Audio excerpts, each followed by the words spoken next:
This is the Launch Station, the only place you need to look for all things onboarding, implementation, and customer success. Tune in for insights from industry experts every week.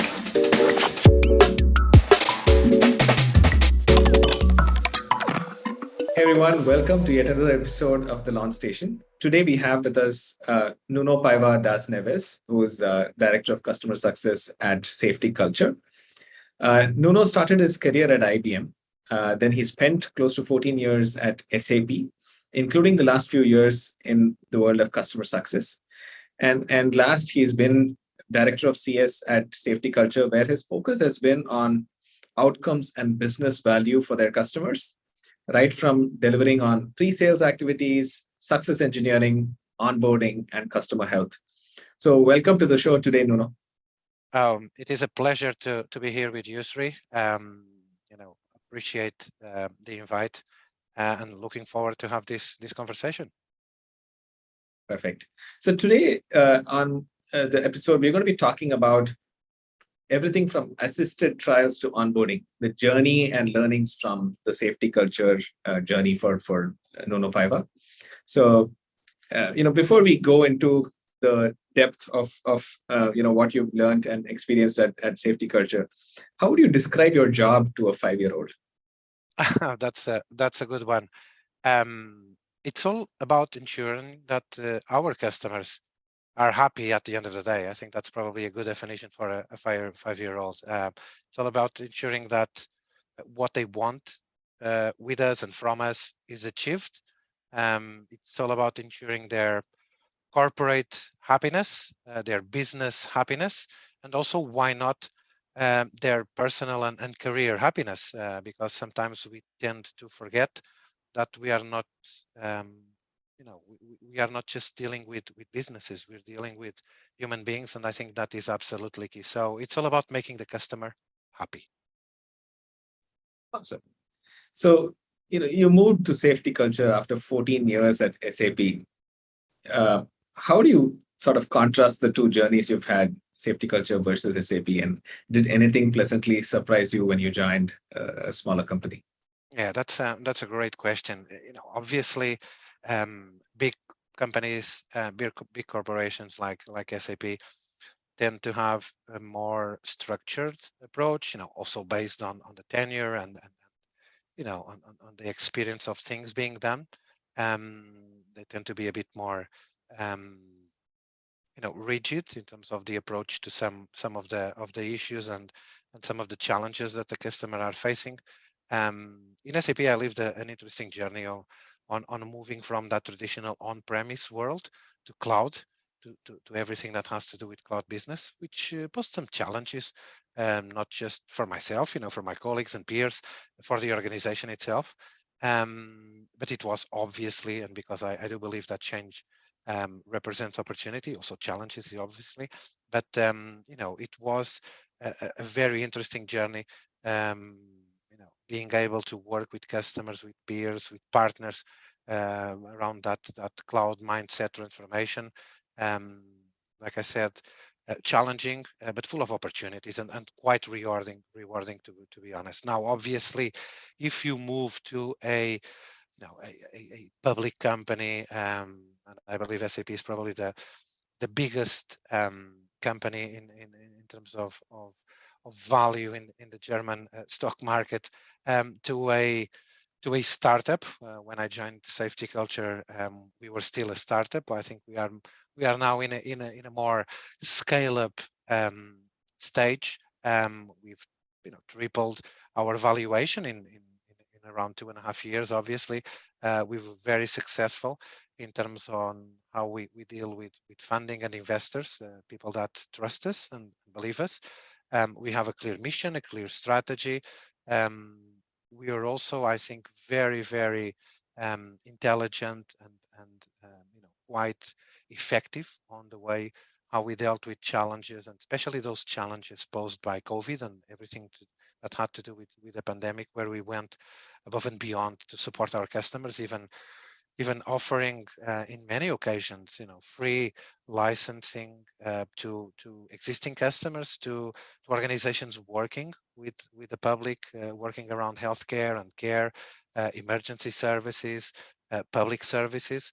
But obviously, if you move from a corporate mindset to a startup scale up, you will find differences. And I think the culture was a key um, driver for me. The ability to work on an organization where feedback is not just valued but also encouraged on a daily basis, because we strongly believe that actionable feedback, honest feedback, candid feedback is one of the best ways we have to improve not just ourselves as individuals, also ourselves as professionals, um, ourselves as a company, as an organization, but also to reflect those values in the engagements and conversations and discussions that we have with our customers. Awesome. And you did bring up the fact that when you started at Safety Culture, probably it was a little more of a startup versus now, you know, you've scaled things considerably. So can you take us through that journey from startup to scale up? What's changed over the last few years? The first thing that has changed was I think that the size of the company in terms of people that work there, in terms of the offices that we have. We were around 320, 25 when I joined. We are more than 750 now. We have offices in North America, 2 offices in EMEA, 1 in Manila, um, 1 or 2 in Australia. So we have scaled those operations, not just in terms of the business, in terms of the customer reach, and also especially in terms of the people. Right, we were able to decisively invest in people because that is the only way that's going to support growing. We were, I think, we were really good in terms of understanding the challenges posed by the pandemic, and being able to see it not as just as a risk, but also as an opportunity not just to grow, but especially an opportunity to work and engage and support um, with and support more customers at the end of the day. Got it. Can you also tell us a little bit about, just for context, what kind of a product Safety Culture is? What sort of go-to-market motions exist? Is it Absolutely. So listen, we are a SaaS company, obviously. We believe in product-led growth. We also believe in land and expand, supported obviously by customer success and by the sales colleagues. We have different offerings from freemium to a more enterprise, obviously paid pricing point. We are now at the stage where we can claim to be an operational platform. We have a series of apps. One is called iAuditor, which is a tool that will enable frontline workers to perform their day-to-day operations, from conducting inspections, raising issues, assigning actions, um, you know, uh, performing mass communication via some of the tools that we have built in product. In the meanwhile, we've joined forces and acquired a company called EdApp, which is a micro learning platform based on easy to consume, easy to access, easy to digest micro learning via a mobile app. We use gamification, we use competition rewards. We were able to translate our courses into many languages. So that learning piece is now part of our platform. It wasn't there when I started, and most recently we've acquired a company called Shexy, which is another app that is focused on supporting and empowering lone workers in terms of their day-to-day operations, not just in terms of that side of scheduling and having visibility of what their day-to-day is, but going a bit further ahead and ensuring that the risk side of those activities are covered by using, for example, panic buttons, and ensuring that everyone that is conducting a lonely working activity can easily raise an alarm if danger is knocking at the door. right? So we are working now into bringing more functionalities into all these operational platform, from assets, improving our analytics and reporting, because obviously the amount of data that we are now fortunately able to compile and collect, we would like that data to be used to provide a really strong visibility on how the business is happening, so that senior leadership, heads of teams, heads of departments, C-board can actually make relevant business decisions and also be empowered in terms of what are the next steps on those business decisions. We are not single industry focused. We cover many industries, from facility management, construction, retail, hospitality, mining, oil and gas, transportation, etc. And with all this integration of these different products, and we're keeping the growth mindset happening, right? We've done a couple of investments now in companies around IoT, which again will improve the capability to bring that data into a single platform, so that the business deciders or the decision makers can make those empowered decisions. We are stepping up in terms of what we believe is going to be the operational platform of the future. Is that a reasonable explanation, Sri? Absolutely. And I'm very curious, when you start working with so many different types of industries to, make these customers successful in these varied industries, I'm guessing there's some sort of a playbook you want to follow, or learnings you have from every new customer in an industry. How do you operationalize all of that? How do you sort of take knowledge from one and say, hey, for all customers in this space, here's a new playbook? Is that how you're operating today from an onboarding perspective? It is in a way. We were able to identify best practices, different use cases and common use cases, obviously, to particular industries and particular organizations. And when we are onboarding a customer, or when we are engaging with a customer, even during pre-sales activities, we're able to try to broaden their horizons in terms of that you are interested on addressing this particular problem, achieving this particular outcome. But we also have other customers in similar situations in the same industry, for example, that are able to address other issues, solve other problems, and achieve other business outcomes with our products. Right? We are not a closed organization in terms of when we get a new customer or when we work with existing ones. Let's just focus on the initial problem you wanted to solve. Let's expand the conversation in terms of ensuring that the customers can solve more and more problems with our solutions. And if they can do that by utilizing the expertise that we have in our onboarding teams during an onboarding activity, or when we support pre-sales activities, because we do give the opportunity to our customers to trial our solutions before they make that commercial decision. We use those best practices, and we have those open-minded conversations with them and say, why don't we give it a go to this other use case?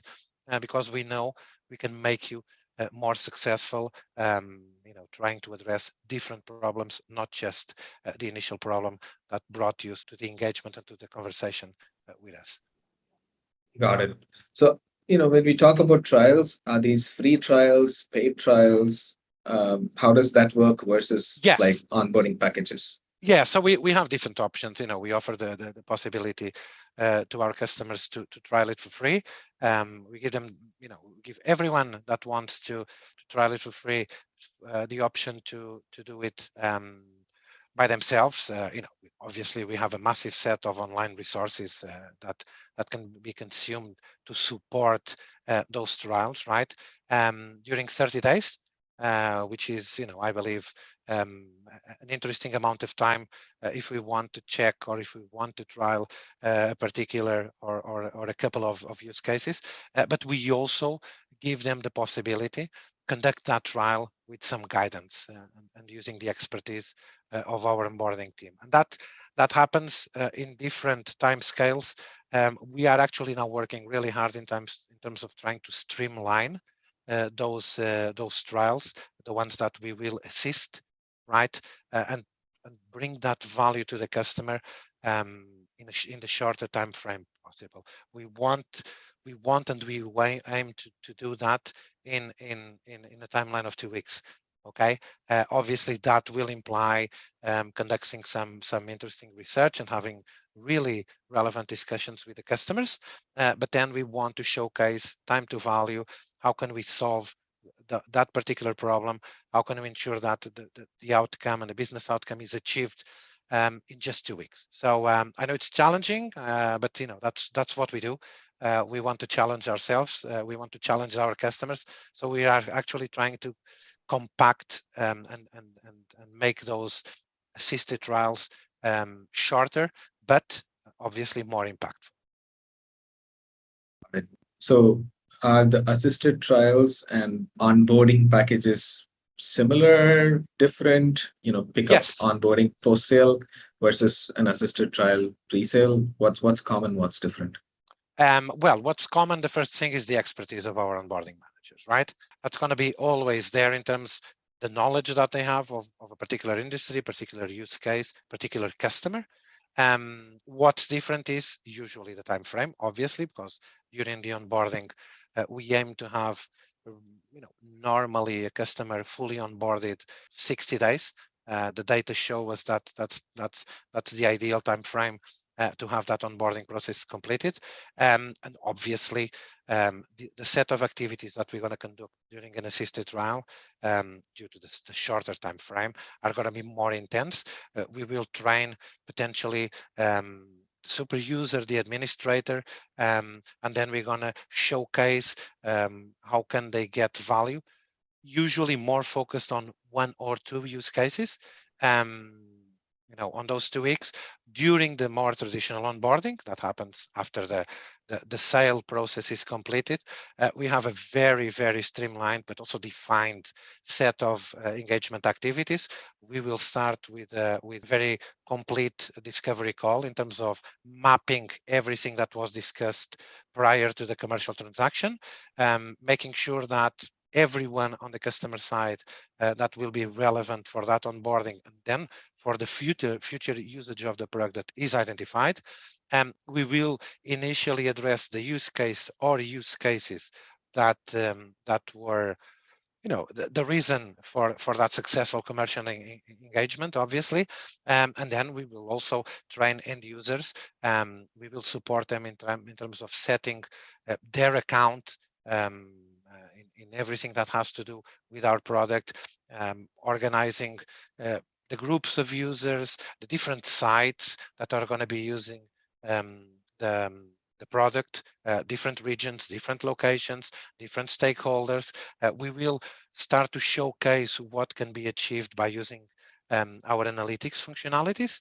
And then what we also do, obviously, during those 2 months of engagement, of continuous engagement, is we have a set of activities so that we can validate what we've achieved already, what will be the next steps, and we're going to make sure that will happening and keep happening until we both agree that everyone is fully enabled to use our products. And funny enough, during those onboarding activities, we end up discovering endless additional use cases, going back to that conversation about the industry expertise. But not just about that, and if we talk about different processes, if we talk about quality or health and safety, operational excellence, we're going to be able to advise the customer around different activities and different outcomes that they can achieve if they use what they already have in hands. And sometimes even, and that's something that makes me really, really proud, we're going to be able to expand the usage, expand the number of licenses, and make the customer fully aware of the potential that they will have in their hands by using some of the products that we have. Awesome. And you talked about time to value earlier on. You talked about getting all the use cases covered, which were identified. And you talked about how the time could be like a shorter duration for pre-sale trials and like 60 days for a post-sale, and how also you're ensuring that everyone has completed the training and all the use cases are live. So what are some metrics? Of course, time to value is one metric, but what are other metrics that you're actually using to measure and drive the right sort of focus and behavior in your onboarding team? Okay, so and that is a great question, because that is an ongoing process. Okay, and during the last almost 2.5 years since I joined Safety Culture, we've been working really hard in terms of trying to identify what are actually the relevant metrics that will define how successful an onboarding process is. So we have some simple metrics, things about license assignment. Obviously, if someone buys a license and does not assign it to a user, we're failing. So that is probably a good starting point. But we want then to also measure what we call the engagement, and that's the product usage. So how many of those users that are actually assigned to licenses are using, if not from day one, obviously, but from the moment that they are really fully enabled, how many are using the product, and are they using it for what they want to use it for, right? So this is something that we can cover during the onboarding. So those two metrics are important. We are now expanding that to different approaches. If we talk about iAuditor, our flagship product, we don't just allow users to conduct inspections, which was probably the most traditional use case that we have, like I said, to support different processes and different outcomes. They can raise issues if they feel that something is not as it should be. If someone is finding something that is faulty or not correct, an item that that should be flagged, we allow them then to create an action, even from an inspection, and then assign it to someone that's going to be responsible for that, right? So we have different features inside, for example, iAuditor. And one of the things we are now starting to measure on the onboarding process in a more scientific way is how many of the features inside the product are our customers using. And why? Because obviously that will make sure that we will be able to support them and cover many of the pain points that they could potentially have in a more effective way. Okay, maybe just sometimes moving a bit from the traditional usage and asking them, why don't you conduct this process on a slightly different way? Why don't you have more people cooperate, more people engaging, more people supporting you? And thus we will create for the leadership side on our customers, a more holistic visibility of what's happening around their operations, right? So things around license assignment, product usage, and then multi-feature adoption. Okay, so this is something we are measuring effectively now. We've acquired a customer success tool, and obviously we are now working on things like health score, customer sentiment, onboarding manager sentiment, situations like that. Okay, traditionally during the onboarding process, the renewal is not an event, obviously, but I'm a strong believer that it's where we're going to ensure the renewal is by performing and conducting a successful onboarding. So multi-feature adoption, product usage, license assignment, things like integrations, because we provide capabilities around integrating our products with third-party solutions that the customers have already in-house. So that is also something we are now starting to measure. So we're not making it simpler in terms of the measurements. We're making it more complex for us, so that we can actually make things simpler for our customers. Makes a ton of sense to me. I'm assuming onboarding and assisted trials are run by a separate team, or is it the customer success team that does onboarding as well? It is the same team, the team of customer onboarding managers that is obviously part of the customer success organization. They only focus on assisted trials and onboardings, and usually, and we have a very interesting win rate on the assisted trial side of things. Usually, the same customer onboarding manager that conducts a successful assisted trial, obviously will convert into a commercial transaction, will then onboard that particular customer. You obviously, again, those conversations about more admins, more super users, more use cases, more end users will happen during the onboarding, but we aim to ensure that the same expert on our side is going to be working with the customer on the pre and the post sales activity. Got it. And when it comes to the post-sale onboarding, do you charge for this? Why or why not? No, currently we are not charging for customer success.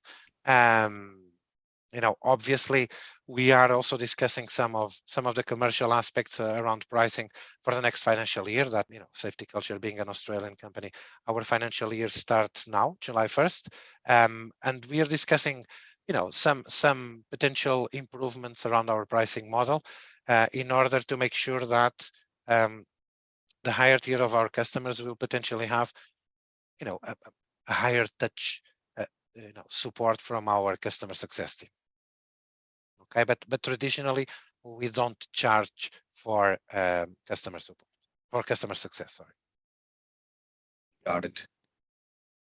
So, what have your top priorities been in 2022 for customer success and onboarding, and what do you think it's going to be in 2023? You're talking calendar year, right?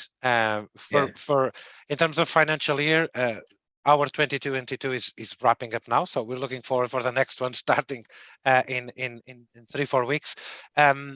We want really to focus on streamlining the assisted trial execution, making it shorter, more impactful, more relevant, and being able to showcase that time to value on a more assertive way to our customers. Okay, we strongly believe that the assisted trial is absolutely key in terms of not just showcasing, and we have some good pieces by Forrester around the return on investment of, for example, iAuditor. We're talking of more than 200%. It's a solution that usually pays itself around a 6 months time frame, but we want to ensure that use case solution, that wow moment happens on assisted trials during those 2 weeks. Okay, so it's not just about the processes that we are improving, it's also about upskilling and empowering people. It's about making full usage of the internal tools we have too, and the external ones that we have at our reach. But I think that's going to be the main focus on the assisted trials. Streamline the process, reduce the time frame and the timeline, and be more assertive. Be able to showcase that value in a very short period of time. In terms of the onboarding, like I said, we are working in also improving, and because now we have different onboarding packages, usually taking into account the size of the customer and the customer segmentation, and not so much focus on the pricing point, but we are also trying to discuss what can we do in terms of matching price point with the amount of success activities and resources that the customers will have available for them. Got it. So, also from our understanding, SafetyCulture streamlines the safety process for your clients. So we're guessing there's little room for error. The stakes are high with how your implementation goes. What do you do to ensure that things are truly on track, errors really are non-existent or minimized? I think what's fundamental here is the accountability piece. Okay, it's presenting our customers on day one what we're going to be doing with them during those 8 weeks on an onboarding. right? So that there are no false expectations, that everyone is able to make sure that their own responsibilities are going to be fulfilled. Because in onboarding, it is very much a two-way relationship. Okay, we are accountable and we will deliver on what we commit, but we also expect our customers to deliver on what they should commit themselves to. Right, not just on terms of the time frame, the timelines, the resources, but also the mindset. Okay, we do believe that the success of an onboarding activity, it's going to be the success of those involved on the onboarding activity on the customer side. And we need to understand that we are not just supporting the whole business on the customer, we're supporting people's lives, people's careers. And if I change the role and I sit myself on the other side of the onboarding process, and I act as a customer, if I'm going to be able to go to my decision makers, to my board, to my director, and show the value of what I potentially have proposed, and that's why we've acquired the solution. After 4, 6, 8 weeks, obviously that's going to be good for me, not just good for the business, right? And it's going to be good for my team and my teams. It's going to be good for my leadership. So I think it's that accountability piece, showcasing and presenting a set of activities that are obviously measurable, um, but driving really, really hard for that accountability piece, and being able to go back to customers and saying, we also expect you to deliver A, B, and C. Not in terms of the heavy lifting and the hard work that has to be done, but a commitment, right? And when we're able to do that from day one, and we are very successful doing it, the value is there. And like I said earlier, we are fortunate to uncover so many expansion opportunities, not just around upselling and cross-selling, but mainly around identifying new use cases for our customers during the onboarding, because of that drive for commitment and for accountability on both sides. So it's not just about the planning, not just about the success plan, the onboarding plan, not just about the packages and the number of sessions and trainings and meetings that we have scheduled, and validating how things are working here and there. It's especially about the human factor and the human side of this, right? We can have the best tools, but if we don't have the best people on both sides, it's not going to be successful. Got it. And are there things that you do to ensure the customer, finishes their part on time, or to enable them to do a better job at what they're supposed to do? We sometimes are able to showcase where we could be already in this relationship. And again, this brings back the conversation about the industry best practices, use case, and expertise that we have, right? We can go back to a customer and say, we could be doing this already if we have a bit more of commitment. Obviously, we understand business needs and things change, and time and pressure around it, priorities, stakeholders change, everything that happens around the customer. But we need and we try to be positive. It's not about scaring people, right? It's about showing where we could potentially be if all these steps that were agreed on day one were already completed, right? Because there's only so much we can do around that piece. We're obviously experts around our side of things. We're experts about the industry, the use cases, but we also need to make sure that we have a positive conversation with the customer and tell them we could be further ahead in this journey if we get 5, 10, 15, 20 more percent around that commitment piece. Again, with a caveat that we know that things change, right? And we are also flexible in many occasions. We are also able to pause an onboarding process. Okay. No one is going to onboard anyone, especially in the EMEA region and in Europe in particular, between Christmas and New Year, right? So there's no point on reaching out to the customers and asking for meetings for when we know the customer is not going to be there. We're now approaching the European summer, and again, this is usually specific for Europe.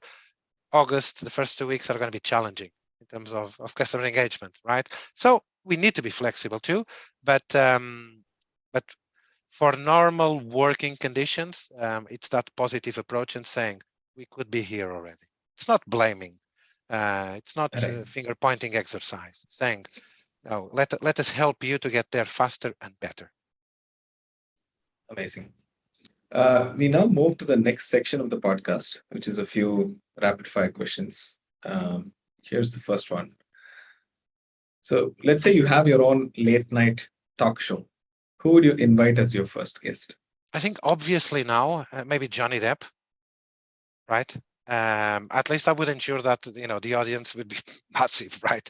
But there's some interesting business leaders there and politicians that I wouldn't mind having some assertive conversations with. Everyone that works in tech, has some great names in in the valley. I think someone I do admire particularly is Nick Mehta from Gainsight. So if this Johnny Depp story fades away, I'll try to get Nick on my show. Awesome. What do you consider your superpower and why? I think empathy and caring are attributes that people appreciate on me. And that's something also potentially I believe life and experience has made it more relevant. Is that we are all humans and we need to take care of each other. So being empathetic and care about your colleagues, your peers, your customers. I think that's absolutely key, and that's something I try to execute on a daily basis. So always available to listen. It's not about providing advice; it's about listening to people because I learn every day from people. So I think being empathetic and caring are absolutely key attributes for someone that's on leadership and not just on leadership. Perfect. If you had a time machine, would you go forward or backwards in time, and why? I would potentially go back because the future. If you watch the news, the future could be a bit scary. I'm sure it's exciting, right? I think I would potentially go back. I would potentially go back maybe around 16th century because I'm Portuguese, and all those journeys of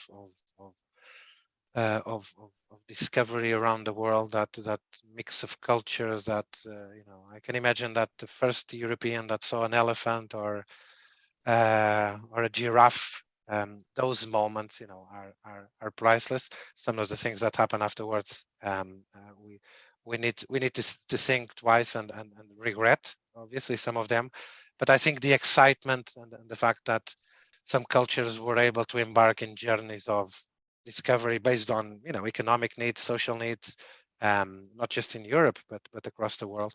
I think that potentially could be something I would really like to live. Yeah. Great. Awesome. So that brings us to the end of the rapid fire section of the podcast as well. Awesome. One last question before we, let you go on to what's next for you. What's one piece of advice you would share with a leader going through the same journey as you? Be comfortable with failure, right? I think that's absolutely key. I'm lucky enough to be in a company and in an organization that gives me space and room to try and test new things, new processes, build new frameworks, get new people on board, and try to do things, and they allow me to fail, and I think that's absolutely key. if you are comfortable with failure, if you're able to take from failure the rich lessons that are there and use those to build, uh, your next activities, your next processes, the next frameworks, the next conversations with your people and with customers and with peers in the industry, I think that's absolutely key. Just be comfortable with it, right? Failure is great. It's great, it's great for people, it's great for professionals, great for organizations. You can only, if you're able to be comfortable with it, you can only grow by failing. Very, very true. I think, being able to experiment and learn from your own failures, hopefully learn fast and experiment fast as Obviously. well. But Absolutely. yeah, There's, the times we live in, they do not allow, they do not allow too much time for adjustments and corrections. But because they are hectic, they allow massive opportunities for us to fail and to learn from it. absolutely. Perfect. Nuno, you're sort of at the end of the podcast. I think we had a really interesting conversation about those pre-sales and post-sales activities, the trials and the onboarding. I know that this is not benchmark in the industry. I'm quite happy that I was able to support building these activities, right? And sometimes I get peers and colleagues, from other organizations reaching out and asking, how are you doing this? And then we end up having these wonderful conversations where in the customer success cult, as I call it, we're able to share all this knowledge, share all this expertise, learn from each other, ask questions. So, kudos to you and to Rocketline for having and creating these discussion forums, these activities. I think this is absolutely key for all of us that are passionate about customer success. Keep expanding this because the success is indeed a growth engine for businesses, not just SaaS companies, because we all know that the experience that we as consumers have has changed. So customer success is absolutely key to ensure that the growth happens in organizations. Great. Yeah, it's been wonderful for us as well, learning from all of you and resharing that as knowledge that we have now. But thank you for taking the time today. Thanks, Nuno Paiva, for participating with us on this podcast. Thanks, Ray. My pleasure.